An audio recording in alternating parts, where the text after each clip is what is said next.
시작하겠습니다. 안녕하세요. 네.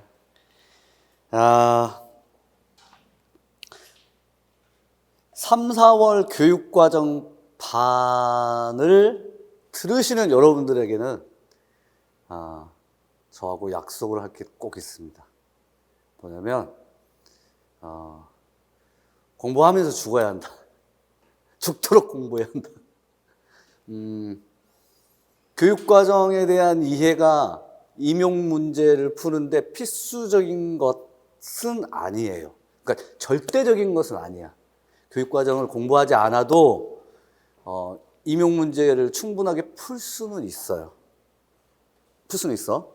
그런데 답을 쓸 수는 있어. 이 답이 정답인지는 확신할 수가 없어. 왜냐? 근거가 있어야 돼. 근데 이게 근거가 예를 들면 내가 학부 과정에서 봤던 개론서, 국어교육의 이해가 근거다. 그러면 제주도에서도 국어교육의 이해, 제주대학교 학생들도 국어교육의 이해를 들어야 되고, 공주대 학생들, 서울대 학생들도 국어교육의 이해로 다 공부를 해야지 보편다당한 객관적인 근거인데 그렇지 않아. 그렇죠? 그러니까 여러분들이 학부 과정을 지내오면서 봤었던 일종의 소위 말해서 개론서라고 하는 그 책이 학교마다 달라. 그래서 임용 문제를 출제하시는 분들에게는 보편타당하고 객관적인 근거를 들어서 답이 이렇게 도출돼야 한다는 것을 입증해야 돼. 그런 측면에서 보자면은 우리에게 지금 놓여진 보편타당한 근거는 두 가지밖에 없어요. 첫 번째로는 기존에 나왔던 기출문제야. 기존에 나왔던. 근데 기존에 나왔던 기출문제는 객관식을 제외한 나머지, 예를 들면 2008학년도 이전의 서술형 문제들은 거기도 또 답이 없어요. 문제만 있고. 그래도 객관식 기출문제들은 그래도 정답이라도 있으니까 거기는 그 정답의 근거에 대한 해설 같은 것들은 없지만 그래도 정답은 있으니까 그래서 기출문제가 하나고, 두 번째로는 보편타당한 객관적인 근거는 교육과정밖에 없어요. 그리고 이제 실상 여러분들이 1, 2월 달에 공부를 하셨던 개론서 중심의 일종의 내용 정리 반이겠죠. 1, 2월이. 그것은 이 3, 4월을 위한 기초작업이에요. 기초작업이다. 그러니까 그런 측면에서 보자면 여러분들은 3, 4월 교육과정 이 반을 지금 등록한 그 시점부터서 그 다음 4월 말까지 끝날 때까지 나 죽었다 생각해야 돼. 나 죽었어. 교육과정에 치여 죽겠다. 그 정도의 곡소리가 나와야 돼. 그래야만 나중에 여러분들 시험장 가가지고 문제를 딱 받아들였을 때, 그러니까 문제에서는 교육과정에 근거하고 있다라고 하는 어떠한 그 단서나 표현이 없어요. 없어. 그렇지만 이거는 어떤 교육과정에 근거하고 있다라고 하는 어떤 감이 올 거예요. 그리고 그 감에 의해서 근거의 이제 타당성을 확보하고 여러분들이 답을 써 내려갈 때 확신이 드는 거예요. 그러니까 지금 여러분들에게는 이 교육과정 반이 처음 알파와 오메가야. 알파와 오메가다. 모든 국어교육론의 수업의 알파와 오메가가 교육과정이다. 절대적인 건 아니야. 그러나 보편타당한 근거다라고 하는 것은 여기밖에 없어요. 그리고 이제 시험장에서 시험 문제를 푸는 우리들은 그렇다 쳐도, 그럼 출제자는 어떤가? 출제자는 평가원장에게, 그러니까 출제위원장이죠. 평가원장이 아니라 출제위원장에게 문서를 제출해요. 이 문서는 문제가 있고, 문제지. 그 다음에 답안이 있어요. 답안. 그 다음 출제 근거가 있어요. 이런 문서를 줘요. 그리고 이제 이 출제 근거 부분에서 예를 들면 국어교육의 이해 페이지 17에서 25쪽에 있는 내용이다 라고 하는 것을 이렇게 밝혀줬을 때 그것이 보편타당한가? 이걸 따져 물어요. 출제위원장이. 당연하죠. 그래서 이거는 보편타당하지 않다라고 결론을 내린다면 그런 소위 말해서 지금 현재 국내에서 출판되고 있는 개론서들을 활용할 때는 활용되더라도 이것을 그 개론서를 안 본 학생들조차도 풀 수 있도록 그래서 이제 접근이 쉽게 되는 거예요. 보기 많이 주고 단서 많이 줘요. 그러나 교육과정에 근거하고 있다면 단서 안 줘요. 안 준단 말은 세세한 설명에 보기 내용이 없어요. 아예 없어. 가령 예를 들면 작년에 나왔던 공감적 듣기 하게 되면 교육과정에 공감적 듣기가 있다라고 하면 그 공감적 듣기를 뭐 소극적 들어주기, 적극적 들어주기 분류는 할 수 있으나 소극적 들어주기와 적극적 들어주기에 대한 보기가 없어. 없는 채 나와. 너희들 알고 있지? 라고 하는 채 나와. 하지만 그건 교육과정에 있을 때야. 근거가 있을 때. 근데 개론서에서 근거가 있을 때는 교육과정에 없고 개론서에만 있을 때는 그 개론서가 보편타당하기 위해서 보기를 참 많이 줘요. 보기만 읽어도 수능식처럼 문제를 풀 수 있다. 그래서 사실은 교육과정이 여러분들에게는 국어교육론의 알파와 오메가이고 출제자들에게조차도 위원장에게 제출해야 할 문서에 교육과정의 근거를 명확하게 밝힌다. 그리고 이제 이거는 뭐 작년에 제가 들었던 내용인데 이건 확실치가 않아요. 보통 출제위원들이 이렇게 이제 들어가게 되면 기출문제들을 책상 위에 놓아준대요. 출제위원들은 책, 논문, 그 어떠한 문서도 가지고 들어갈 수가 없고 또한 핸드폰 다 압수해요. 압수해. 그러니까 외부와의 모든 연락들이 또 정보를 교류할 수 있는 소통의 매체들이 다 차단당한 상태예요. 필요하면 연구원에게 이러저러한 저서가 필요하다 하고 알리고 그 저서를 가지고 온대요. 그래서 자기 책상 위에 놓인 것은 오로지 두 가지야. 기출문제하고 교육과정 문서. 근데 이제 이 기출문제도 과거에 제가 들었을 때는 지금 교육과정 평가원에 가게 되면 다운로드 받을 수 있잖아. 우리 임용문제. 근데 그 임용문제 다운로드 받을 수 있는 그 기출문제 연도가 98학년도부터예요. 그럼 98학년도부터는 그 이전에 있었던 97학년도, 96학년도 어땠나? 그때는 공개 경쟁 채용 시험이 아니라 일종의 사지선다형 사범대를 입학하게 되면 그냥 바로 발령나는 경쟁 채용 시험을 거치지 않고 바로 발령나는 체제였었단 말이야. 근데 98학년도 이후부터서는 사범계, 비사범계, 교육대학원 출신 모두 다 공개 경쟁이야. 그렇게 해가지고 사지선다형에서 98학년도 이후부터는 또 소설형으로 바뀌었어요. 이제 그러면서 저는 이제 98학년도부터 기출문제가 있을 것이다 생각했는데 작년에 어떤 수험생이 그 교수님께서 자기들에게 이제 했던 말이라고 하는데 3개년 최근 기출문제만 주어진대요. 최근 3개년 기출문제만 책상 위에 놓여졌대. 그러면 이제 제가 궁금한 건 이거야. 내가 문제를 출제했어. 근데 이게 6년 전에 나온 문제라면 내 출제한 문제가 답도 비슷하고 테마도 비슷하면 그대로 나올 수 있어요. 그대로 나올 수 있어. 그대로 나올 수도 있어. 다만 이제 그 연구원들 있죠. 연구원들. 그 이제 교육과정 평가원에는 국어연구실 이렇게 각 교과 연구실들이 있는데 그 연구원들은 다 박사 이상들이에요. 그리고 가끔 여러분들이 다닐 때 교수님이 교육과정 평가원에서 근무하고 계시다가 오신 교수님도 있을 거예요. 그런 교수님도 있어요. 그러니까 적어도 교수직의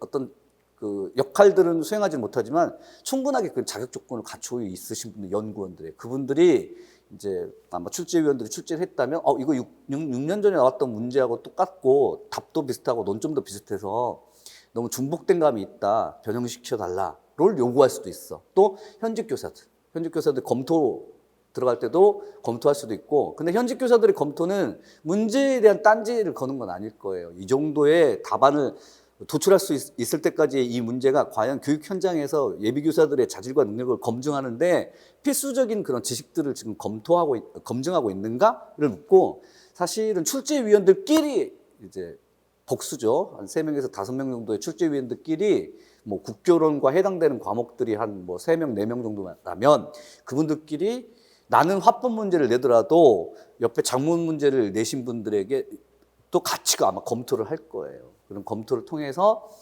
아마도 이렇게 걸러질 거예요. 그래서 결론적으로는 출제위원들조차도 기출문제하고 교육과정을 본다.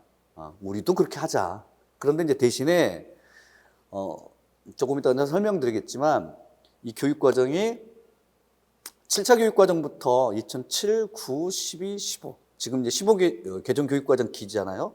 근데 각 교육청별로 이제 발표한 그 이제 시험 범위를 보면 2015 교육과정이 아니라 2015 교육과정까지예요. 까지란 말은 결국엔 그 이전에 있었던 교육과정을 우리가 봐야 돼. 저기 미군정기부터. 현행 2015 교육과정의 지배적인 토대가 되는 교육과정은 7차예요. 7차 때부터 보면 돼. 7차 교육과정부터 2007 개정, 그 다음에 9 개정, 12 개정, 15 개정까지. 그렇게 해서 15 개정 교육과정만 보는 것이 아니라 그 이전에 있었던 교육과정까지 거슬러 좀 올라가야 돼요. 그래서 여러분들이 교육과정을 공부하면서 나 죽었다, 나는 죽을 거야, 나 정말 공부 지겨워 죽겠어 라고 하는 곡소리가 나는 이유 중에 하나가 15교육과정만 하는 게 아니라서예요. 이전에 있었던 교육과정까지 올라가는 거고요. 두 번째로는 교육과정이 누가 보느냐. 자, 교육과정을 누가 보느냐. 대한민국에서 교육과정을 보는 사람들이 누구냐. 원래 교사들이 봐야 되잖아. 안 봐요. 볼 시간도 없고. 교사들은 교육과정에 대한 이해를 중심으로 한 게 아니라 교과서 보면서 교사형 지도서에 설명되어 있는 교육과정을 한 번쯤 들어봐요. 만약에 이제 교육과정이 개정된다라고 하면 지금 15개정이 아니라 뭐 예를 들면 뭐 17개정이다, 19개정 이렇게 개정교육과정이 나오면 연수는 받을 수 있어. 그러나 대표 한 사람 보내가지고 나도 연수 받고 와가지고 나한테 알려줘. 그 정도야. 현직 교사들 안 봐, 교육과정. 누가 보지? 우리들이 봐, 수험생들이. 그 다음에 교육과정을 집필했던 그 집필자들이 봐. 그런 측면에서 교육과정은 학부모도 보는 것도 아니고, 그 다음 학생들이 또 보는 것도 아니에요. 교육과정은 교사들이 보는 거예요, 교사들이. 그런 측면에서 보자면 교육과정은 좀 추상적으로 이렇게 제시되어 있어요. 굉장히 추상적이에요. 내용이 자체가 추상적이에요. 그리고 이 추상적인 내용 때문에 여러분들이 어려워해요. 7차 때부터 보더라도 한 문장, 두 문장 읽어가는 게 상당히 어려워요. 그래서 혼자 공부하기가 힘들어요. 교육과정을 정리는 할 수 있어. 구조화된 도표나 도식으로 정리는 할 수 있어. 근데 이해는 안 돼. 그러면 암기하면 되잖아요. 이해되지 않은 암기는 10일이 못 가. 파지가 안 돼요. 무의미 철자야. 이해가 되지 않으니까.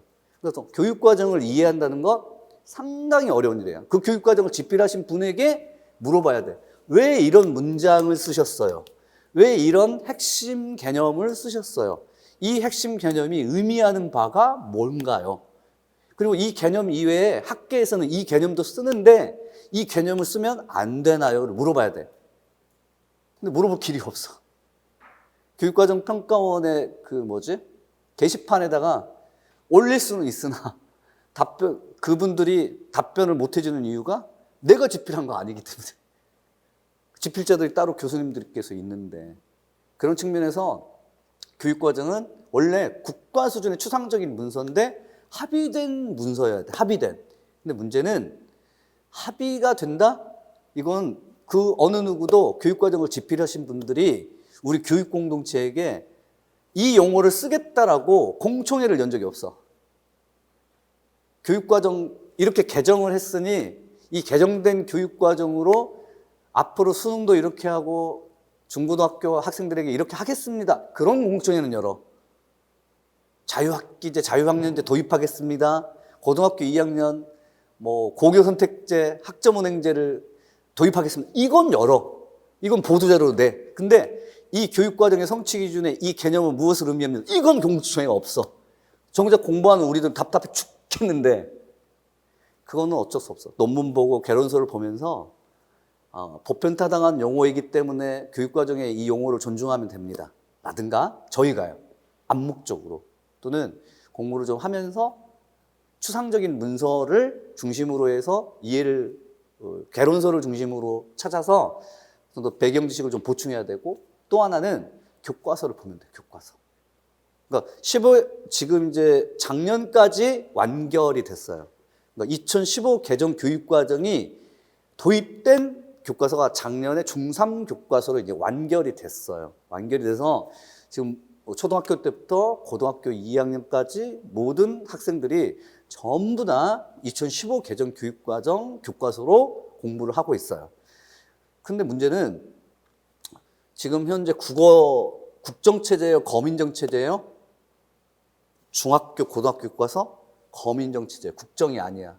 그러니까 말하자면 사설 출판사, 비상이라든가 천재라든가 미래인이라든가 뭐 대한교과서라든가 이런 일종의 사교육은 아니죠. 이와 같은 말하자면 정부 주도의 그런 공기업이 아니라 일종의 개인 기업들의 회사에서 나온 교과서들이 있어요.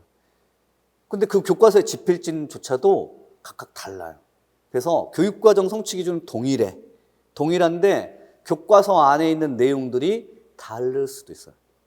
상당히 다르다라고 하면 이건 문제가 있어요. 그렇지? 상당히 다른 교과서들이 있을 수도 있나요? 있을 수도 있어. 있을 수도 있어서 그런 점들은 일종의 교육과정의 성취 기준을 우리가 개론서를 중심으로 해서 이해를 하고 논문을 중심으로 이해를 했는데 교과서가 훨씬 더 구체적이어서 교과서를 보면은 훨씬 더 교육과정의 내용을 조금 더 상세하게 알 수 있다. 근데 지금 이제 3, 4월 이 교육과정 반에서 그처럼 시중에 나와 있는 교과서들을 모두 다 볼 수 없기 때문에 제가 분반을 해서 5, 6월 달에 교과서 반을 이제 운영을 하는 것이고, 다만 이제 이 내용이 너무 추상적이어서 개론서에도 심지어는 없는 내용일 수도 있어요. 그럴 수도 있어. 개론서에 없는 내용이 교육과정 성취 기준에 등장할 수도 있어. 그런 경우에는 어쩔 수 없이 5, 6월 교과서 반 때 해야 할 내용을 미리 당겨와가지고 잠시 여기서 소개를 합니다. 대표적인 예가 발표 같은 경우예요. 오늘 이제 여러분들이 핵심 정보로 내용을 구성해서 발표할 수 있다. 발표한다. 이 성취 기준이 현재 중학교 교육과정의 성취 기준이 있어. 근데 문제는 어떤 개론서를 보더라도 이 내용이 없어. 여러분들이 많이 보는 화법교육론 또는 국어교육을 위한 의사소통 이론, 또 그 이전에 있었던 화법교육에 의해 삼과화법, 국어교육에 의해 어떤 개론서로 봐도 이 성취 기준을 설명한 내용이 1도 없어. 도대체 이 성취 기준은 그렇다면 또 이 성취 기준 안에 있는 해설 내용이 있어야 되잖아. 해설도 없어. 그냥 성취 기준만 있어. 그러면 이제 중학교 교과서 14종을 봐야지. 막 펼쳐봐. 각 집필자들 마음대로 성취 기준을 이해한 흔적도 있어. 이건 문제야. 그러면 이런 것들은 보편 타당하지가 않아. 성취 기준 자체가 너무 보편 타당하지가 않아서 이런 성취 기준을 만약에 임용 문제로 낸다면 보기 자료가 많이 주어져야 돼요. 네, 그런 내용들은 제가 앞으로 여러분들과 같이 공부를 하면서 말씀을 드리고, 또 유의할 사항, 그 다음에 또 교육과정을 공부하면서 우리가 임용 문제하고 반드시 연결되는 지점, 이런 점들은 제가 그때마다 말씀을 드리면 일단 숙지는 하고 계셔야 돼요. 그래서 지금 여러분들에게 부탁드리고 싶은 말씀은 교육과정 공부가 지겨워져야 되고 교육과정 공부 때문에 죽을 것 같다라고 하는 생각이 들 정도로 교육과정과 같이 놀아야 돼. 그죠? 그리고 이제 이 교육과정을 이런 식으로 공부를 좀 하시면 또 이제 5, 6월 교과서반까지 이제 들으시면, 얼마 전에 발표를 했죠. 그 교육청 교육감들이 모여서 도교육감 그 협의회에서 앞으로 임용을 그 집필고사하고 그다음에 수업시험 및 면접의 비중을 3대7로 하기로 하겠다. 그건 이제 뭐 태스크포스를 중심으로 해서 연구보고서를 그렇게 됐단 말이에요. 그래서 이제 올해 적용될 가능성은 없어요. 그러니까 우리는 지금 이렇잖아요. 1차 집필고사를 보고 나서 1.5배수가 선발돼서 2차 수업시험 및 면접을 보잖아. 맞죠? 이제 그렇게 보는데 1차 집필고사 하고 그다음에 수업시험 및 면접의 그 배점 비중이 예를 들면 6대 4다, 7대 3이다, 3대 7이다, 뭐 5대 5다 이런 것들은 없어. 지금 현재는 그냥 1차 지필고사를 통과하면 그다음에 수업시험 및 면접이 그냥 1차 지필고사의 점수가 작용도 하지도 않아. 1차 통과하면 걸러진 상태에서 그분들이 수업시험 및 면접을 봐가지고 이제 최종 합격까지 가는 그런 체제잖아. 그런데 지필과 그다음에 수업시험 및 면접의 배점 비중을 70% 이상으로 수업시험 및 면접을 좀 높이겠다. 이 말뜻은 지필고사를 거의 안 봐버리겠다. 이런 거하고 똑같아요. 보지 않겠다. 그래서 그 태스크포스에서 한 말은 뭐냐면 3대 7이 아니라 패스페일로 해버릴 가능성도 있다는 거야. 패스페일로. 지필고사는 패스 아니면 페일이야. 그리고 패스한 학생들은 몇 배수인지 그거 상관없어. 운전면허 시험하고 똑같아. 몇 점 이상은 모두 다 패스한 걸로 돼. 그러면 10,000명, 예를 들면 뭐 올해 300명을 뽑는다라고 하면 패스한다라고 하면 금년에 전공 국어 과목을 보실 학생들의 숫자가 뭐 3,000명이다라고 하면 3,000명이 모두 다 80점 이상 넘기고 전부 다 패스한 거야. 그럼 3,000명에서 전부 다 수업시험에 면접 보는 거야. 있을 수 없는 일이잖아. 근데 지금 그걸 태스크포스를 구성해가지고 그와 같은 것을 앞으로 도입을 하겠다라고 지금 이야기가 되고 있어요. 이거는 이제 언제 이렇게 될지는 확실치도 않아. 근데 거슬러 올라가가지고 이거는 이제 임용하고 직접 상관이 없는데 지난 2008년도까지 거슬러 올라갔겠지. 지난 10년 전에. 한 12년 전에 그 2008년도로 왜 제가 거슬러 올라갔냐면 그때 2008년도에서 2009년도에 임용시험의 문항체제가 완전히 변화됐어요. 2009학년도부터 객관식 문항체제가 있었어요. 그리고 그 객관식 문항체제에서는 객관식이 1차, 2차는 논술형, 3차 수업시험의 면접 이렇게 3번 해봤어요. 1차 때 걸러지고 2차하고 이제 3차를 합쳐서 2차에서 걸러진 것도 3차 이런 식으로 봤었어요. 근데 그때 그 2008년도에 2009학년도부터 객관식 문항 체제고 3번에 걸쳐서 교사를 선발하겠습니다라고 할 때 공청회를 열었어요.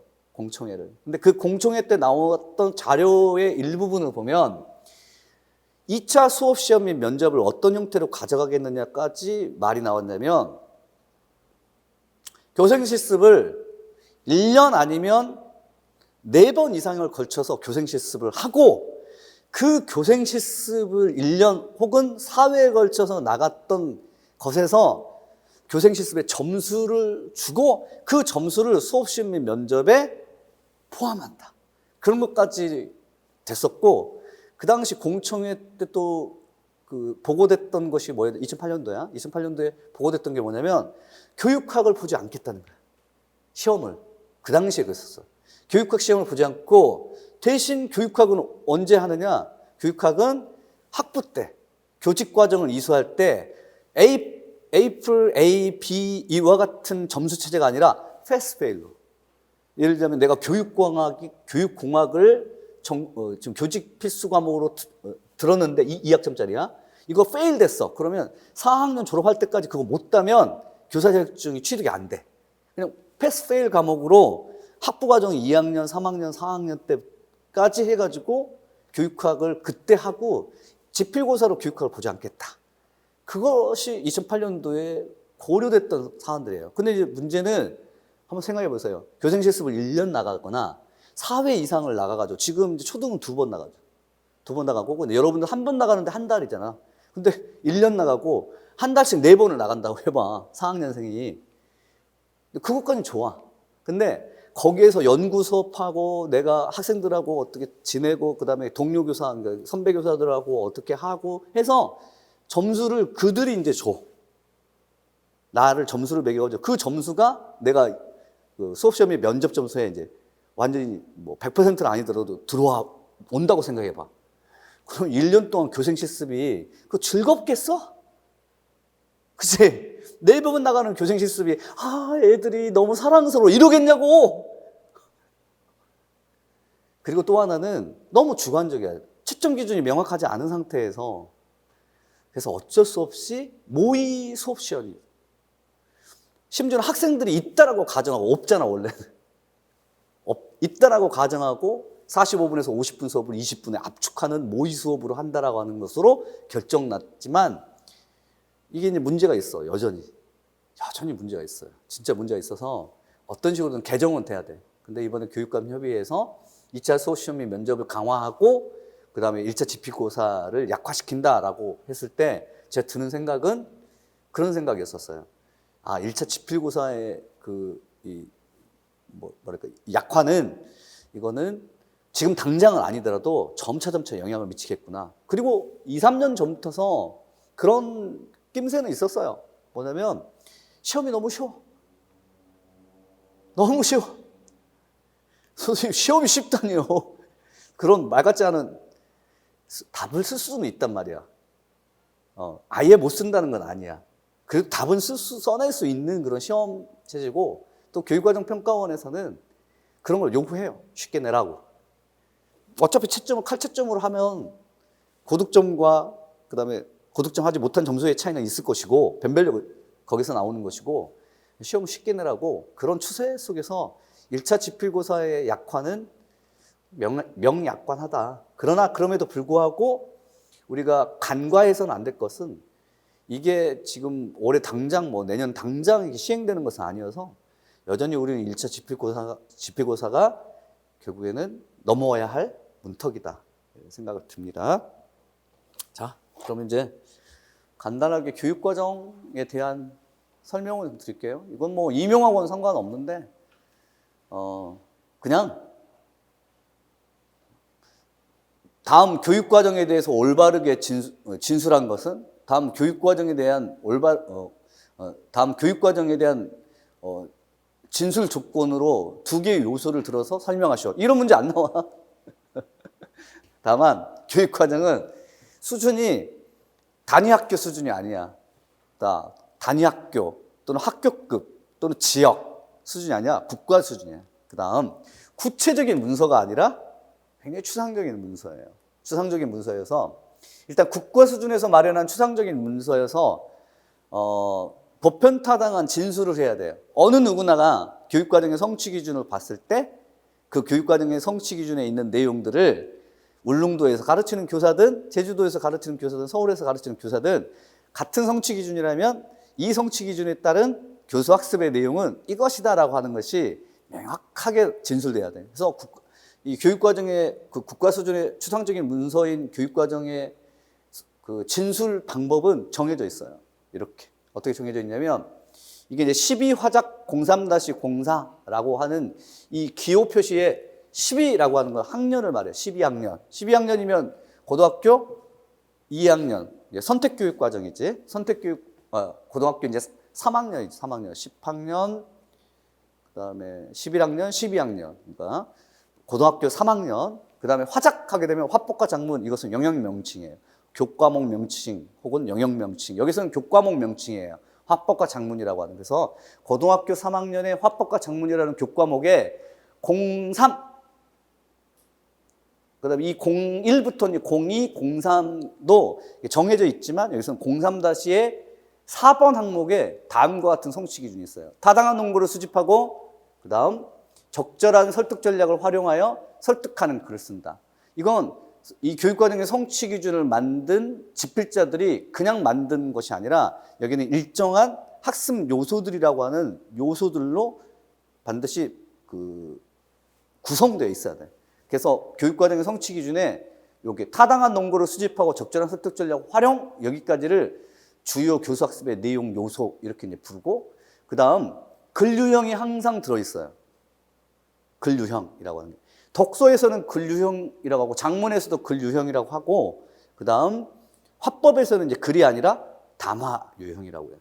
그래서 화법에서는 담화 유형이 반드시 들어있고 그러니까 담화 유형이 들어있고 독서나 장문은 글 유형을 이렇게 반드시 언급하고 있고 그 다음에 마지막 서술은 행동 서술어를 쓴다, 읽는다, 이런 식으로 분석한다, 이런 식으로 행동 서술어를 진술한다. 그래서 세 가지의 이제 구성 요소를 가지고 있고, 이 세 가지 구성 요소 중에서 가장 중요한 게 이 학습 요소라고 하는 거예요. 이 학습 요소가 여기에요. 타당한 농부를 수집하고 적절한 설득 전략 활용.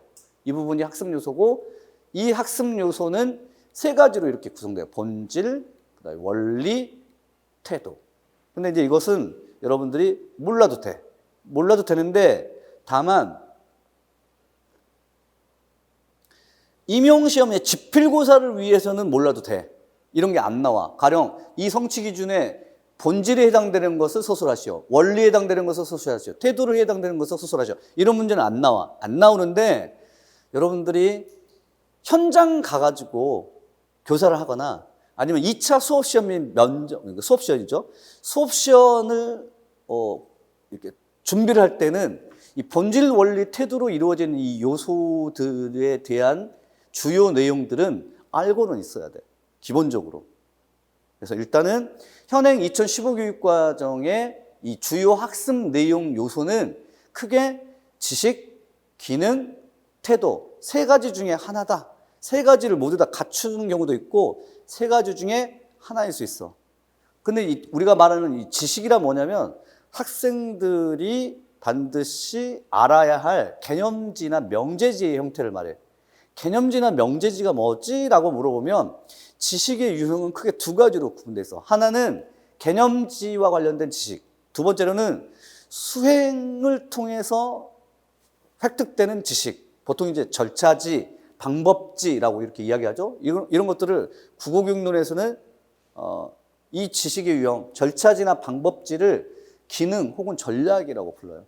그럼 이제 여기에서 타당한 농구를 수집하고 적절한 설득 전략을 활용한다는 것은 지식에 해당될까, 기능 혹은 전략에 해당될까, 태도에 해당될까, 이제 이렇게 물어볼 수 있잖아. 맞지? 근데 여기 뒤에 나오는 행동서술하고 같이 보면 타당한 농구를 수집하고 설득 전략을 활용해서 쓸 수 있는 지식도 갖춰야 되고 또 뭐도 있어야 돼? 그것을 쓸 수 있는 능력도 갖춰야 돼.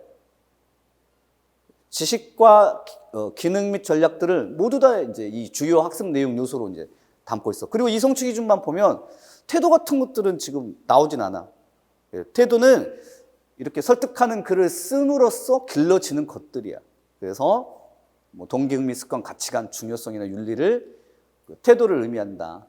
그래서 일단은 우리가 보통 하나의 성취 기준에 주요 학습 내용 요소가 있고 이 주요 학습 내용 요소는 이렇게 개념지나 명제지 형태 혹은 절차지나 방법지 형태, 다음으로 동기, 흥미, 습관, 가치관, 윤리와 같은 태도, 이 세 가지 중에 두 가지 이상을 가지고 있다. 주요 학습 내용 요소가. 이건 미리 정해져 있어.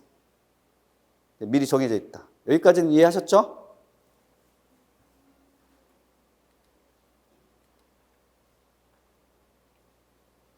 그 다음 보겠습니다. 이건 뭐 교육과정에 대한 내용이니까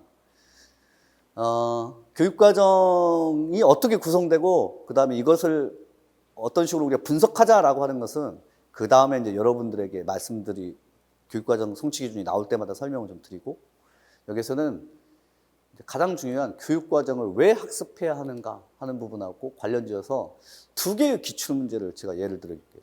일단 그 OT 프린트물을 보면 그 기출문제를 좀 실어놨으니까 같이 좀 보도록 하죠. 이쪽 부분에 있어요.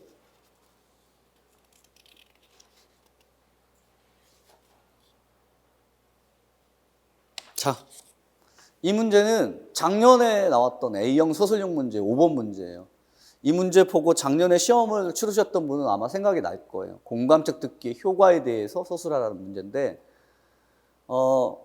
가에 이렇게 자료가 가에 그 다음에 이제 나는 이게 이제 보기하고 비슷하게 이렇게 보충 자료 같은 것들이 주어져 있어요. 그래서 이제 가가 어떤 내용이냐면 일단은 김 교사는 국어 시간에 상대 감정에 공감하며 적절하게 반응했을 때를 학습 목표로 이런 식으로 주어져 있죠. 이렇게 뭐가 주었냐면 요거 있잖아요. 요거 임용 문제에서 학습 목표로 이거 딱 보는 순간 이거 성취 기준이죠. 이거는 출제 근거하고 연관이 있어요. 성취 기준이면서 이 교육과정의 출제 근거가 된다. 딱 보는 순간 일단 문제에서 이미 공감적 듣기 효과라고 하는 것이 나오고, 그 다음에 가자료에 의하면 학습 목표가 이렇게 명시가 돼 있으면, 아, 이거 내가 화법 교육과정 공부할 때 공감적 듣기군. 딱 미리 생각해야 돼. 맞죠? 그럼 이제 이 문제를 보면서 여러분들은 어떤 생각이 드냐면, 일단 공감적 듣기 효과, 그 다음에 학습 목표에서 이 학습 목표를 내가 본 적이 있는가? 그죠? 상대의 감정에 공감하면서 적절히 반응할 수 있다. 이 학습 목표를 본 적이 있는가? 본 적이 없어도 공감적 듣기에 대한 성취 기준은 생각이 나야 돼. 맞지? 그러면 이제 프린트물에 보시면 4쪽에 넘겨보시면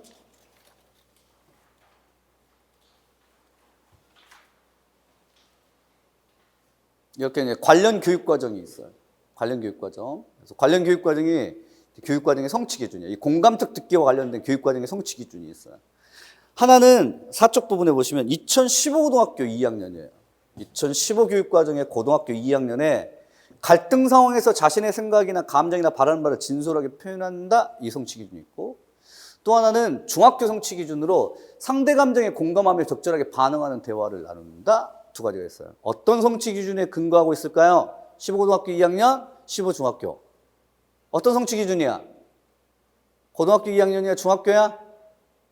중학교. 이유가 뭐지? 여기는 학습 목표 뭐야? 상대 감정에 공감하며 적절하게 반응할 수 있다. 2015 중학교 성취 기준이 뭔데? 상대 감정에 공감하며 적절하게 반응하는 대화를 나눈다. 저 성취 기준에 근거하고 있는 거야. 맞지? 여기까지 이제 확인했어. 무슨 말이냐? 시험장 가가지고 문제 보고 학습 목표를 보니 내가 화법 교육 과정을 공부했던 내용이 생각난다는 거야. 아, 그때 중학교 때 성취 기준 공부했었어. 그럼 이제 뭐가 생각나야 되냐? 이 중학교 교육 과정의 성취 기준에서 이제 세부 설명된 내용을 보면 교육과 공감적 듣기란 소극적 들어주기와 적극적 들어주기를 학습 내용으로 삼는다. 이것이 생각나야 돼. 생각나야 돼? 그럼 봐.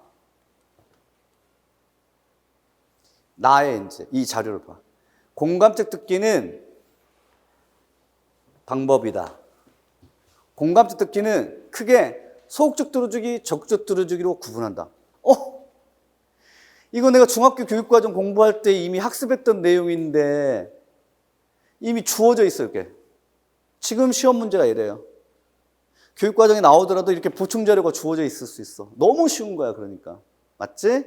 근데 문제가 있어. 무슨 문제냐? 공감적 듣기는 참여자 간에 뭐 기능을 한다라고 했는데 여기서 두 번째 작성 방법에서 적극적 들어주기 방법의 명칭을 쓰고 이 방법을 적용해서 기억의 표현을 수정할 거. 요 문제하고 이제 연관이 있어. 요 문제. 두 번째 문제지. 여기까지만 보면, 나까지만 보면, 2015 중학교 성취 기준이 출제 근거군. 왜냐? 소극적 들어주기, 적극적 들어주기 구분했으므로. 그런데 여기는 두 번째 문제는 이 소극적 들어주기 방법에 명칭을 쓰라고 했는데 이거 내가 중학교 교육과정의 성취 기준을 공부할 때 본 적이 없어. 저 명칭이 뭐지? 소극적 들어주기 아닌가? 근데 거기에 소극적 들어주기의 명칭을 적극적 들어주기의 명칭을 쓰라고? 적극적 들어주기 방법의 명칭에 대해서 내가 학습한 적이 없는데 중학교 교육과정만 보면 그래. 그런데 보면 우리가 이 문제의 교육과정의 성취 기준이 중학교에 있는 것만 아니라 제가 고등학교 2학년 교육과정의 성취 기준도 제가 언급했어. 자, 봐. 고등학교 2학년 교육과정의 성취 기준에는 이렇게 성취 기준이 갈등 상황에서 자신의 생각이나 감정이나 바라는 바를 진솔하게 표현한다. 이런 내용이 나와요. 근데 여기에 이제 상세한 세부 설명 내용을 보면 이런 내용이 나와요. 무슨 내용이 나오느냐? 교수학습 방법의 유의사항이에요. 이거 고등학교 2학년에 여기서 공통국어에서 학습한, 공통국어란 뭐냐면 중학교야. 중학교 국어 교육과정의 성취 기준을 학습한 공감하며 듣기의 방법을 이해하고 적용할 수도 있다. 언제? 고등학교 때. 고등학교 2학년 이 성취 기준을 학습할 때 중학교 때의 공감적 듣기도 적용할 수 있다는 거야. 근데 옆에 이렇게 돼 있어. 이렇게 돼 있어. 이게 이제 가로가 쳐져 있어. 이 교육과정 했었어요. 뭐 어떻게 가로가 쳐져 있냐? 집중하기, 격려하기, 반응하기. 이걸 공감하며 듣기의 방법이라고 소개한 건 고2. 근데 우리가 중학교 성취 기준에서는 공감하며 듣기의 방법을 뭐라고 했었어? 소극적 들어주기, 적극적 들어주기라고 했는데, 아니 정작 여기를 보니 공감하며 듣기의 방법을 집중, 격려, 반응이라고 했네. 뭐지? 바로 이거야. 방금 우리가 살폈던, 말하자면 공감적 듣기, 이렇게 적극적 들어주기하고 소극적 들어주기를 중학교 수준에서는 두 가지로 구분을 하지만 고등학교 2학년에서는 세 가지로 구분한다. 그렇다면 이 기출문제, 작년에 있었던 2021학년도 A형 서술형 문제는 여기 나오는 말하자면 적극 들어주기의 방법의 명칭을 써라라고 했을 때는 방금 설명했던, 그죠? 집중, 격려, 반응 세 가지 중에 하나의 명칭을 쓰라는 얘기군 라는 식으로 이제 이해를 해야 돼요. 이거는 이제 여러분들이 나중에 이 공감적 듣기를 설명할 때 말씀드릴게요. 결론은 작년도에 나왔던 공감적 듣기라고 하는 이 문제를 이해하기 위해서는 이것의 출제 근거가 되는 두 개의 교육과정의 성취 기준에 통합적인 이해가 필요해. 하나는 중학교, 하나는 고등학교 2학년. 따로따로는 아니죠? 맞지? 공감적 듣기라고 하는 테마 안에서 중학교 교육과정 성취 기준하고 고등학교 교육과정의 성취 기준을 통합적으로 이해하는 것이 필요하다. 그러니까 이래서 일종의 왜 교육과정을 학습해야 하는가를 말씀드린 거예요.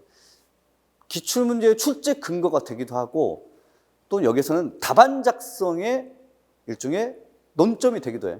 여기서 적극적 들어주기의 방법의 명칭을 쓰라고 할 때 답은 격려, 그 다음에 아까 말씀드렸던 집중, 격려, 반응 세 가지 중에 하나를 쓰라는 얘기야.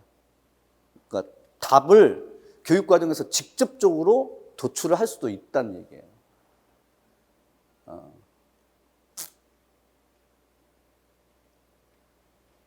여기서 답은 반영이에요. 반영하기. 명칭이. 반응하기예요. 고등학교 2학년 나왔던 반응하기. 이게 이제 답이고. 자, 이거는 그냥 넘어가도록 하고. 그 다음, 어떻게 교육과정을 공부해야 하느냐. 이 부분은 좀 설명을 드릴게요. 방금 작년도 이제 A형 서술형 문제를 가지고서 이해를 했겠지만 이미 교육과정에 제시되어 있는 개념어들이 있어요. 아까 우리가 공감적 듣기에서 중학교 교육과정의 성취 기준에서 나왔던 개념어. 그러니까 여기서 나오는 이 개념어나 학술 용어가 소극적 들어주기, 적극적 들어주기. 이게 개념어예요. 학술 용어고. 또는 집중하기, 격려하기, 반응하기. 이런 것들이 학술 용어예요. 그래서 이 교육과정에 제시됐던 개념어 및 학술 용어를 숙지해야 돼. 숙지하란 말은 당연히 외워야 한단 말이야.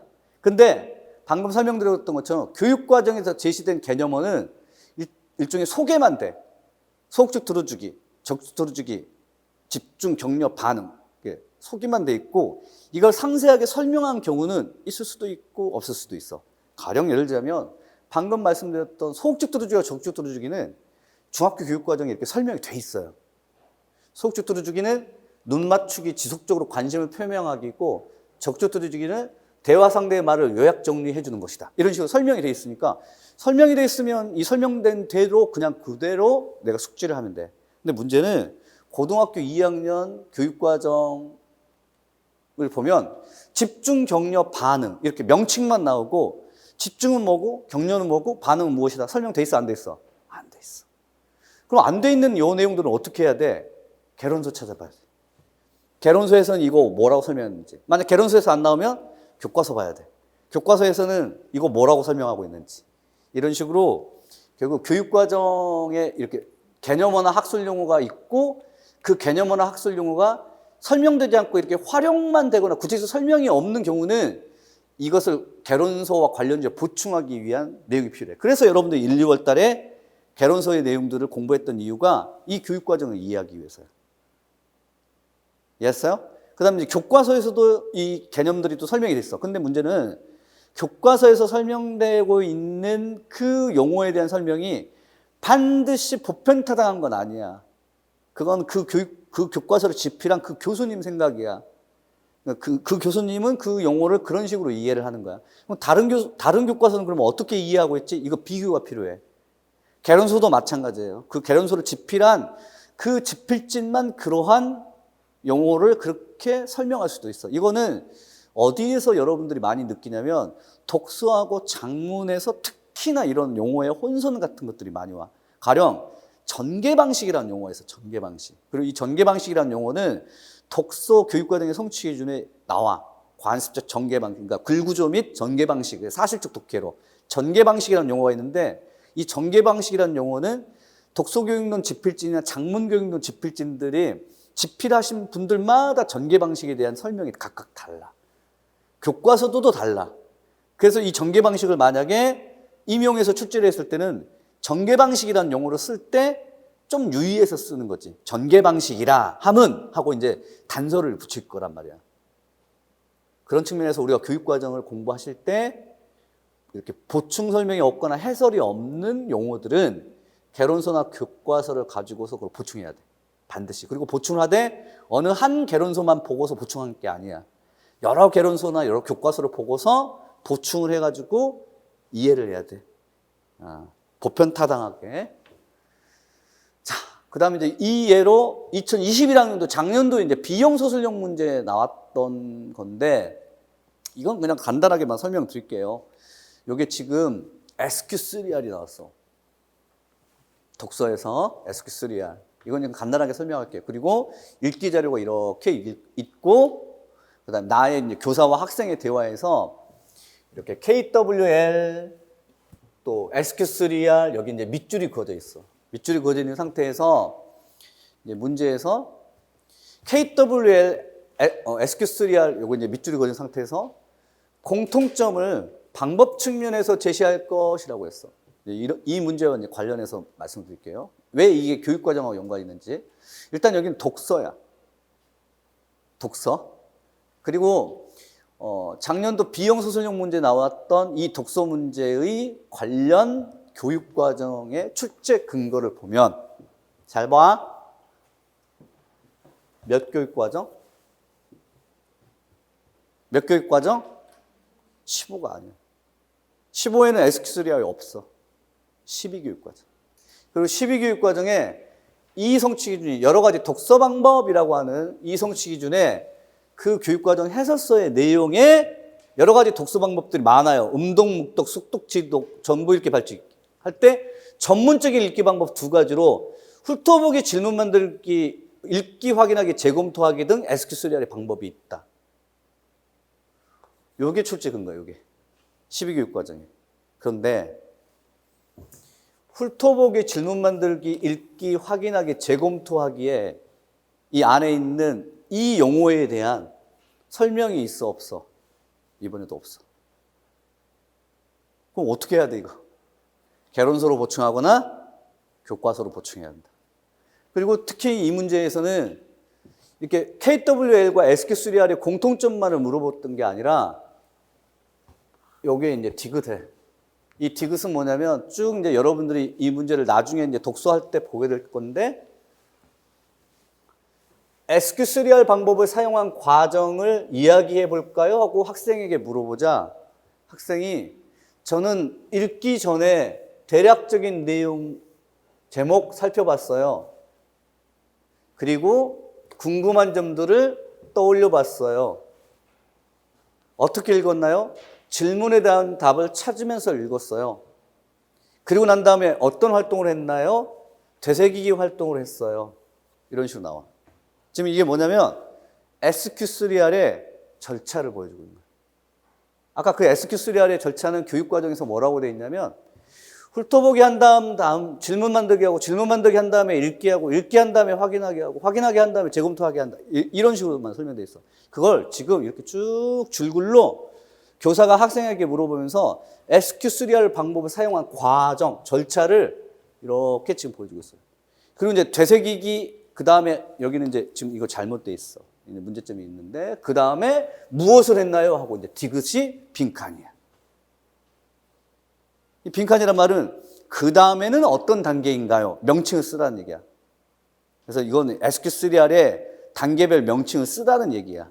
문제는 나중에 이제 이거 다 여러분들께 설명드릴게요. 제가 이 문제를 보여드린 이유가 뭐냐면 작년도 2020학년도 비용수술용 문제의 SQ3R이 나왔을 때 이 문제의 출제 근거가 됐던 게 뭐냐라고 물어보면 교육과정에 근거하고 있어요. 몇 교육과정? 12교육과정. 근데 12교육과정에서는 SQ3R의 단계별 절차가 이렇게 나와. 훑어보기부터 시작해가지고 나오는데 이 단계별 절차의 내용들은 나와 안 나와? 자세하게 안 나와. 이 말은 결국 보충해야 돼. 우리가 교육과정 공부할 때 보충해야 돼. 이해했어? 보충해야 돼. 그 다음 또 하나, 여러분들 공부를 하실 때, 교육과정을 공부하실 때, 예를 들면 성취기준별로죠. 이런 것들을 성취기준이라고 해. 이러한 성취기준을 이렇게 일목요연하게 정리해가지고 막 도표 형식으로 해가지고 구조화시켜가지고 외우려고 해. 아무 소용이 없어. 지금 봐봐. 교육과정의 성취기준을 외워야 하는 거야? 외우지 않아야 하는 거야? 이 성취기준. 외울 필요 있어, 없어? 이 성취기준 외울 필요 있어, 없어? 없어. 이거 자체는 이미 주어져 있어, 주어져 있어. 이거 자체는 학습 목표로 주어져 있다고. 그럼 무엇을 외워야 돼? 라고 하면 이 성취기준의 세부 학습 내용을 외우시는 거예요. 세부 학습 내용. 그러니 교육과정을 구조화시켜서 뭔가 이렇게 이해하려고 하지 말고 그냥 교육과정의 성취기준이 있으면 이 교육과정의 성취기준에 세부 학습 내용이 무엇인가만 떠올리기만 하면 돼. 어차피 이건 주어져 있는 거야. 학습 목표는 주어져 있는 상태니까 이 학습 목표 보자마자 이거 뭐가 나온다 하고 학습 내용을 그냥 이렇게 직관적으로 이렇게 일치시켜서만 공부를 하시면 돼. 구조화시켜서 외울 필요가 없어요. 아셨지? 그 다음 SQ3R의 절차인데 단계별 특징 요거는 개론서에 나와 있는 개론서. 개론서에는 SQ3R의 절차나 단계별 특징을 이렇게 훑어보기부터 5번째 단계 다시 보기까지 이렇게 쭉 나와 있는. 그래서 요 내용으로 이제 보충해야 돼. 또 KWL 절차도 개론서에 나와 있는 내용이에요. 자, 그 다음 넘겨서 이제 정리합시다. 정리하시면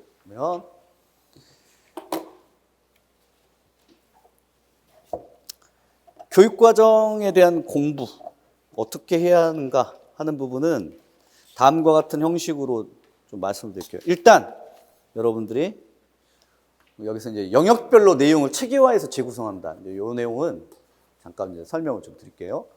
지금 현재 교육과정의 성취 기준은 여러분들이 파일로 다운로드 받을 수 있어요. 교육과정 평가원 들어가면 돼.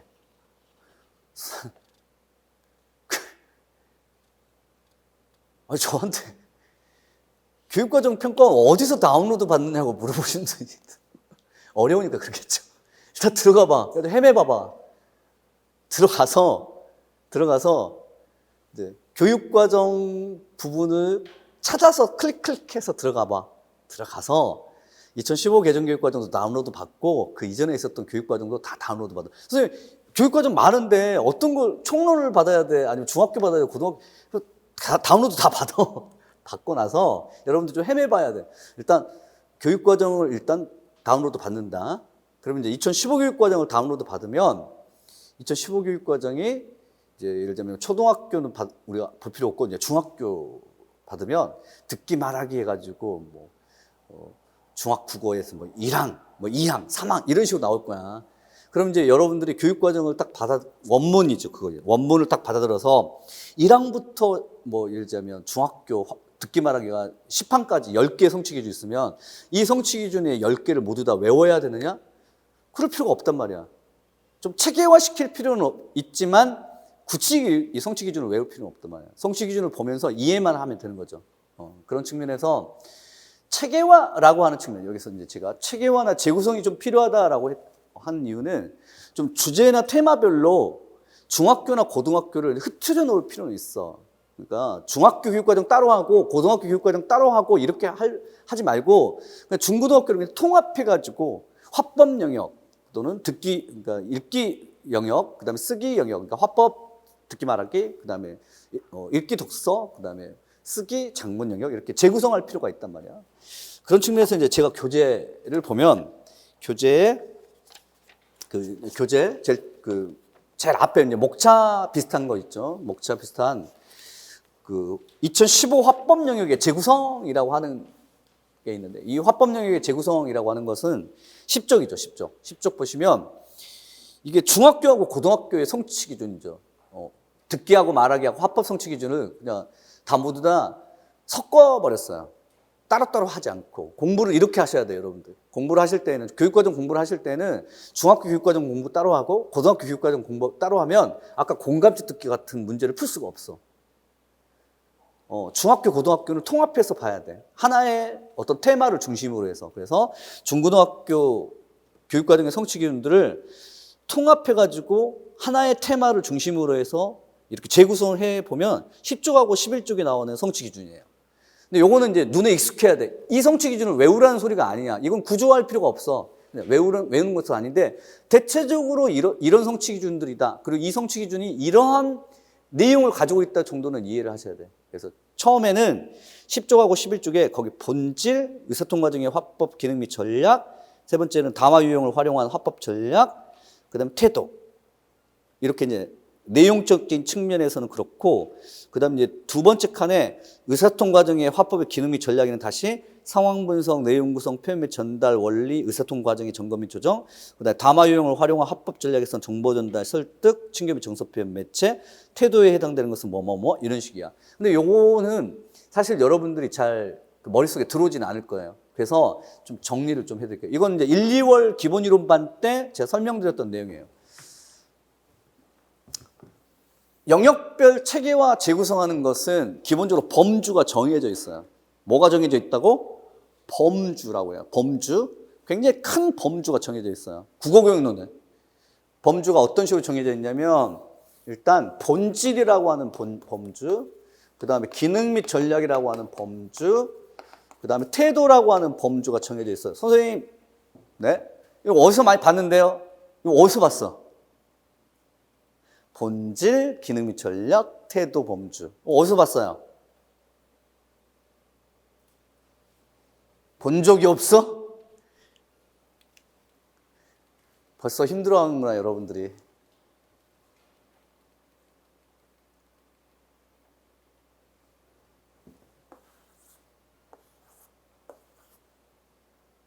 요거. 교육과정의 성취 기준을 이루는 교수학습의 내용 요소. 몇 가지? 3가지. 본질, 기능 및 전략, 태도.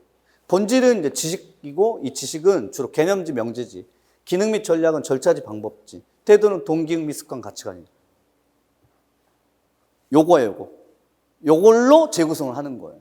이걸로 이제 재구성을 하는 거야. 이렇게 본질, 그 다음에 기능 및 전략, 태도, 이렇게 3가지로. 보시면 화법교육과정 10쪽 부분에 보시면 10쪽의 제일 위 상단 부분이 뭐로 있어? 본질. 그치? 그 다음에 두 번째 칸은 뭐가 돼 있어? 기능 및 전략. 그 다음에 세 번째 칸 넘어가고 네 번째 칸은 뭐가 돼 있어? 태도. 근데 세 번째 칸은 뭐예요? 세 번째 칸은 담화 유형이에요. 담화 유형. 담화 유형이란 표현을 어디서 봤었어요? 교육과정의 성취 기준을 이루는 진술을 할 때 항상 근류형이나 담화 유형을 언급한다고 했죠. 그거예요, 그거. 이거 화법이니까 이래. 만약에 독서나 작문이라면 어떻게 될까? 똑같아. 본질. 그 다음에 뭐지? 기능 및 전략. 이번엔 담화 유형이 아니라 뭐라고? 근류형. 그 다음에 태도. 이건 일종의 재구성을 하는 것은 일종의 교육과정의 교수 학습 내용 요소라고 보시면 돼. 그럼 이제 본질에 해당되는 것은 뭐냐라고 물어보면, 이거는 아까 말씀드렸던 것처럼 기능 및 전략은 수행을 통해서 얻어야 하는 지식이라면, 이거는 개념지나 명제지의 형태야. 이 개념지나 명제지의 형태라고 하는 것은 뭐냐면 학생들에게 그냥 이해시키는 거야. 이해시키는 거. 그래서 예를 들자면 10쪽 부분에 듣기 말하기는 의미 공유의 과정임을 이해시킨다는 거야. 이해. 이게 성취 기준 내용이야. 의미 공유의 과정을 이해시킨다. 그 다음 두 번째, 개인이나 집단에 따라서 듣기와 말하기 방법의 다양함을 이해시킨다. 이렇게 주로 학습자들에게 이해시키는 성취 기준이 본질에 해당되는 거야. 이해했어요? 진짜? 이해라고 하는 것을 이해하셨어요? 자, 봐봐. 우리가 지식을 두 가지 형태로 보자면은 명제지나 개념지가 있고 또 하나는 절차지나 방법지가 있다고 했는데, 가령 예를 들자면 빛은 지구를 7바퀴 반을 돈다는 것을 안다라고 했을 때 알다. 지식이잖아? 그럼 이 지식은 명제지, 개념지일까? 절차지, 방법지일까? 명제지, 개념지야. 그치? 빛이 지구를 7바퀴 반을 도는 것을 관찰할 수 있어, 없어? 없어. 자기가 직접 수행할 수가 없단 말이야. 근데 자전거를 탈 줄 안다. 이게 지식이 안다니까? 자전거를 탈 줄 아는 것은 이해를 하는 거야? 아니면 직접 행동을 해야 되는 거야? 직접 행동하는 거야. 자전거의 구조나 얼개, 명칭 이런 거 몰라도 돼. 그냥 탈 줄 알기만 하면 돼. 그러니까 우리가 학생들에게 가르쳐야 할 지식은 크게 두 가지 형태야. 하나는 머릿속으로 그냥 이해시키는 거. 두 번째로는 이해는 안 돼. 이해는 상관없는 건 아니나 이해를 바탕으로 해서 직접 활동을 하는 거, 수행을 하게 하는 거. 두 개 중에 하나의 지식. 근데 보통 우리가 기능 및 전략이라고 부르는 것들 모두 다 직접 수행하는 거예요. 수행을 통해서 터득하는 지식들이에요. 그래서 이해시키는 지식이 있고 수행을 통해서 얻어야 하는 지식들이 있다. 근데 이제 성취 기준에서 이해라고 하는 표현이 나오면 일단 다 본질에 해당돼. 본질에. 그다음에 세 번째 가령 고등학교 2학년 성취 기준 보면 1-1번에 사회적 의사소통 행위로서의 화법과 장문의 특성을 여기도 마찬가지로 수행하는 거 아니야. 뭐지? 이해하는 거야. 이해하는 거. 그다음 마지막으로 고등학교 2학년 1-2항에 화법과 장문 활동이 자아성장과 공동체 발전에 기여함을 이해한다. 이렇게 성취 기준에 이해라고 하는 그 명칭이 쓰이고 있는 것들은 모두 다 본질에 해당되는 것으로 학생들에게 그냥 이해만 시키면 돼. 그다음에 이제 나머지 성취 기준들이 있어. 예를 들자면 의사소통 과정의 화법의 기능 및 전략 같은 경우에 상황 분석과 관련돼서 가령 청중의 관심과 요구를 고려하며 말한다. 이런 경우에. 여기는 이해한다가 아니라 뭐지? 말을 하는 수행을 통하여 청중의 관심과 요구가 중요하다는 것도 알고 그 청중의 관심과 요구에 맞도록 말하는 방법을 또 터득해야 되는 거야. 근데 이제 두 번째 상황 분석에서 고등학교 2의 1-3항은 화법과 작문 활동에서 맥락을 고려하는 일이 중요함을 이해한다. 선생님이 여기는 이해한다니까 본질에 해당되는 거 아니에요? 맞아요. 본질에 해당되는 거야. 이거는 맥락이 중요한 것을 이해하는 거니까. 그러나 여기를 제가 본질적으로 안 두고 상황 분석 쪽으로 이렇게 둔 이유는 맥락을 고려한다는 것은 말하기 위해서 굉장히 중요한 수행을 통해서 얻어야 하는 지식 중에 굉장히 중요한 거예요. 그러니까 이해만 해서는 안 돼. 맥락이 중요해요. 이렇게 맥락이 중요하다는 것을 이해만 하는 것이 아니라 그 맥락을 고려해서 말하는 능력을 터득해야 돼. 그래서 제가 상황 분석으로 두는 거야. 마찬가지예요. 내용 구성 부분에서 보시면 내용의 타당성을 판단하며 듣는다가 이해한다가 아니야. 그 듣는다야. 그렇지? 이렇게 해서 이제 표현 및 전달 원리, 그다음에 의사소통 과정의 점검 및 조정까지 다 모두 다 기능 및 전략들이고요. 이 기능 및 전략들은 또 이제 여러분들이 좀 감이 빠르신 분들, 1, 2월 달 수업을 좀 들으셨던 분들, 혹은 이제 작년도에 수업을 들으셨던 분들은 여기가 지금 말하기에 단계 구성으로 돼 있다는 것을 알 수 있을 거예요. 어떻게 단계 구성으로 돼 있냐면 첫 단계가 상황 분석이에요. 상황 분석. 그치? 두 번째 단계는 내용 생성, 내용 조직이 합쳐진 내용 구성. 그다음 내용 구성 다음 단계는 표현 다음 단계는 점검 조정. 이렇게 구성되죠. 상황 분석, 내용 구성, 그다음에 표현, 그다음 점검 조정. 이렇게 돼 있다는 것. 그다음에 이제 담화 유형. 담화 유형은 이제 분류형 담화 유형은 모두 다 교육 과정에서는 실제라고 불러요. 뭐라고 부른다고? 실제라고 불러요. 실제. 근데 이제 담화 유형과 근류형은 그 명칭이 정해져 있어요. 교육 과정에서 이렇게 담화라고 하는 명칭과 글이라는 명칭을 이렇게 서로 분리해서 좀 사용하고 있는데 이 두 가지의 차이점은 뭐냐면 단순해요.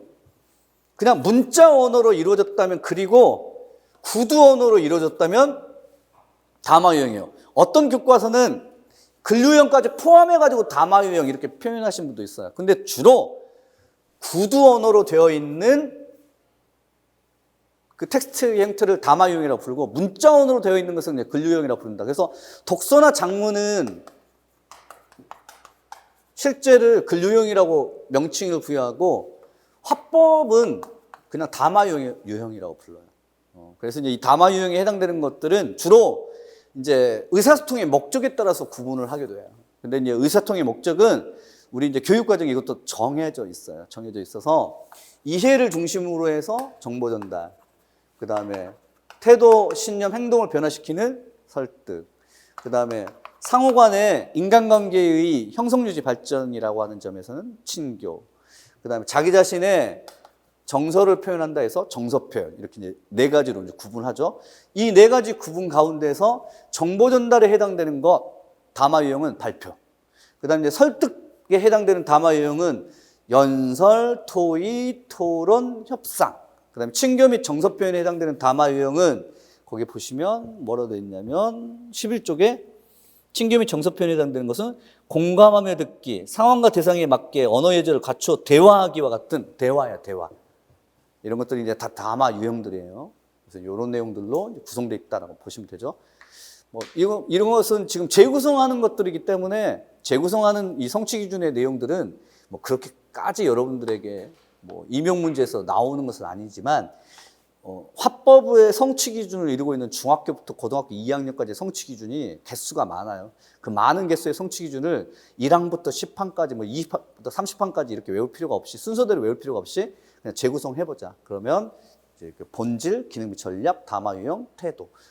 태도는 거기 보시면 뭐 배려하는 말하기, 고등학교 1학년은 언어 공동체의 담화 관습에 대한 성찰, 고등학교 2학년에서는 의사소통 윤리, 그 다음에 고등학교 2학년 4-2항에서는 진심을 담아 의사소통하는 태도, 고등학교 2학년 4-3항에서는 또 언어 공동체의 담화 관습 및 작문 관습에 대한 이해, 이런 식으로 해서 뭐 윤리라든가 아니면 뭐 진실한 태도, 이런 것들이 다 태도예요. 그래서 태도에 관련된 부분은 나중에 또 말씀을 좀 드리도록 할게요. 이렇게 해서 이제 교육과정을 재구성하는 겁니다.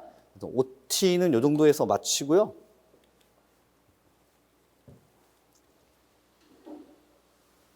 그 다음, 그 프린트물에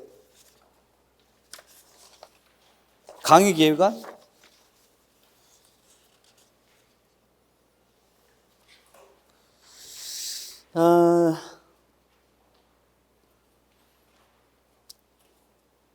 일단 그 강좌 기간 부분에 보시면 세 번째 형성평가라고 하는 건 다시 한번 말씀드릴게요. 일단 다음 주차부터 이 형성평가를 보는데 오늘 이번 주차 때 배웠던 내용들을 다음 주차에 직강 들으시러 오신 여러분들은 10시부터 수업을 시작하는 게 아니라 9시 45분까지 오세요. 그래서 15분 정도에 걸쳐서 지난 주차에 배웠던 내용들을 기입형과 서술형으로, 이제 서술형 문제가 한 문제씩 들어가 있습니다. 서술형 문제 한 문제씩 해가지고 기입형과 서술형 문제를 출제를 할 것이고, 여기에 대한 이제 형성평가 15분 동안 봤으면 여기에 대한 내용들은 또 해설 강의를 바로 본 후에 한 다음에 이제 본 강의에 들어갑니다. 그 다음 시간 및 교재 부분에서 일단 끝나는 시간이 일단 6시 30분으로 되어 있는데 이거는 빠를 수도 있고 좀 늦을 수도 있어요. 그 다음 수강생 특전으로 일단은 4월에 일요일 날에 이 개념 특강을 하게 될 거예요. 혹시 이제 일요일 날 참여 가능하신 분들은 참여하시고, 참여 가능하지 않으신 분들은 인강으로 올려드리면 이 개념 특강을 들으세요. 한 4주나 3주에 걸쳐서 이 개념 특강을 하게 될 거예요. 그리고 이제 개념 특강은 그 국어교육론 핵심 개념 노트라고 하는 그 소책자가 있어요. 판매를 합니다. 그래서 그 소책자를 가지고서 그 작년에 혹시 이제 그 개념 특강 교재가 있으신 분들은 이 개정되지를 않았으니까 작년 그 개념 특강 교재를 그대로 가지고 오시면 되고, 없으신 분들은 구입하시면 되고, 이 개념 특강은 국어교육론을 이루고 있는 핵심 개념어를 설명하면서 이제 체계화를 시도하는 겁니다. 그래서 다시 한번 3, 4월 교육과정반을 들을 때 도움이 될 것이고, 그 다음에 지금 8개년 국어교육론 기출해설 강좌는 3월 일요일 날 강의를 또 합니다. 아마도 여기도 마찬가지로 3주나 4주에 걸쳐가지고 하게 될 건데, 마찬가지로 일요일 날 참여 가능하신 분들은 참여하셔도 되고, 아니면 이제 참여 못하신 분들은 인강으로 올려드리면 들으시면 되고요. 여기는 이제 국어교육론 기출해설 교재를 반드시 가지고 오시고, 그 다음에 금년 교재가 아니라 작년 교재를 가지고 계신다면 페이지 수가 약간 다를 거예요. 그럼에도 불구하고 제가 이제 연도 같은 것들은 말씀을 드릴 테니까 해당되는 페이지 수를 찾아가지고 보시면 될 거고, 8개년 국어교육론 기출해설 특강은 어떻게 해서 파괴했냐면 2014년도 서답형 체제 첫 시작해부터 작년까지, 그래서 작년도 기출문제까지 해드리고, 여기는 연도별로 하질 않아요. 그러니까 뭐 1주차는 2014, 15, 16학년도를 연도별로 하는 게 아니라 이걸 영역별로 할 거예요. 영역별로 하고 또 제가 또 재구성을 할 거예요.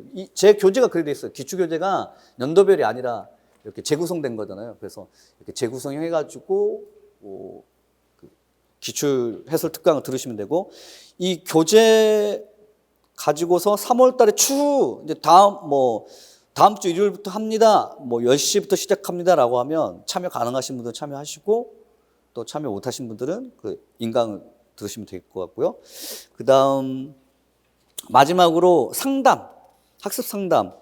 요거는 직강을 들으신 분들은 반드시 일단 상담을 필수적인 건 아니에요. 근데 그거는 있어요. 일단 개별적인 상담을 드릴 수밖에 없을 것 같아요. 왜냐하면 여러분들이 지금 처한 상황들이 다 같은 거 아니잖아요. 가령 예를 들면 작년에 올인을 해서 시험을 한번 치렀던 분도 있고, 작년에 한 번만 시험을 치르면 올인하지도 않아서 공부 별로 하지 않고 시험 치르신 분도 있고, 또 지금 올해 처음 초수이신 분도 있을 거 아니야.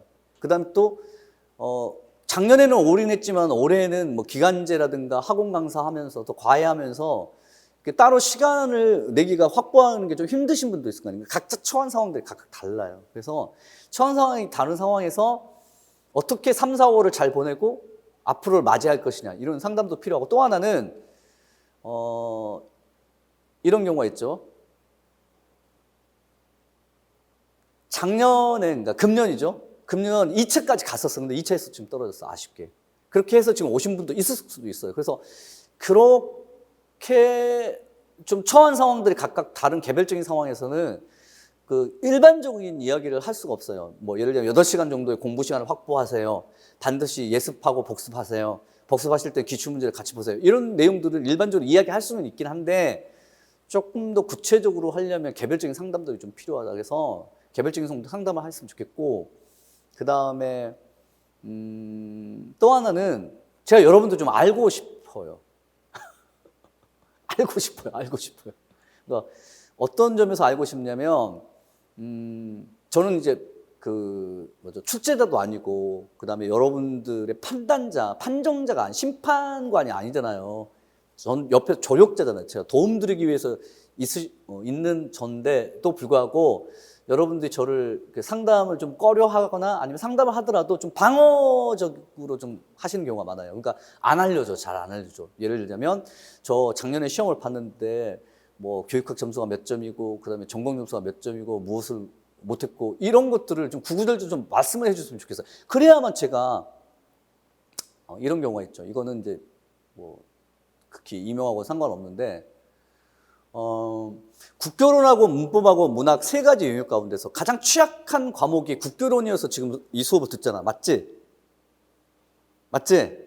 근데 그러면 안 돼요. 이건 취약 과목이 아니라 이건 기본 점수를 얻는 과목이어야 돼. 그러니까 여러분들이 3, 4월 강의가 끝나거나 5, 6월 강의 끝나거나 상반기 때 국어교육론 강의를 들었으면 이건 강점이 돼야 돼. 무슨 말이냐면, 지금 국어교육론하고 문법하고 문학 세 가지 영역, 전공 영역의 가운데에서 국교론 영역이 기본 점수가 되어야 한단 말은 이건 다 맞고 들어가야 돼. 이 국교론은 취약한 과목이 되어서는 안 되고 이건 다 맞아야 돼. 그런 상태에서 문학하고 문법 두 과목 가운데 취약 과목이 있어. 가령 이제 문학에서 현대시가 약해요. 문학에서 고전시가가 약해요. 문법에서 중세국어가 약해요. 이런 식으로 있을 거 아니야. 그러면 그 문학과 문법의 취약 과목 가운데에서 이제 뭐 상반기 때 문법을 중심으로 해서 정리를 해야 한다. 이런 이제 제가 말씀을 드리거나, 뭐 취약 과목이 고전시가 있으면 고전시가는 이런 식으로 좀 하면 좋겠다. 이런 이제 상담을 좀 드릴 수가 있는 거지.